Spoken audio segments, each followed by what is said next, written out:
Hallo, ik heet Berra. Ik ging na schooltijd ging ik naar mijn vaders pizzeria en hij verkoopt frisdrank. Toen mocht ik een colaatje pakken en toen had ik het te snel en te veel gedronken.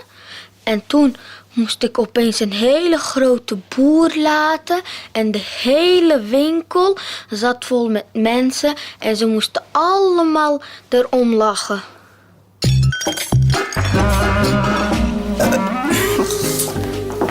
Zo, harde boer. Dat is wel vies, hè? Ja, een harde boer, dat is wel vies.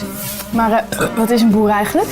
Boer is eigenlijk het geluid wat je maakt als lucht vanuit je maag via je slokdarm naar boven komt en uit je mond komt. Waar komt die lucht dan vandaan? En die lucht ontstaat doordat er bij de spijsvertering gassen ontstaan. Eigenlijk zoiets als scheetjes. Ja, het is wel dezelfde lucht, alleen zit die lucht al in je dikke darm. En komt het eruit als een scheet. Hey, en heeft wat je eet daar nog invloed op? Jazeker. Ja, denk maar aan uien, kool, knoflook. Ja, en frisdrank waar koolzuur in zit. Zo. Sorry.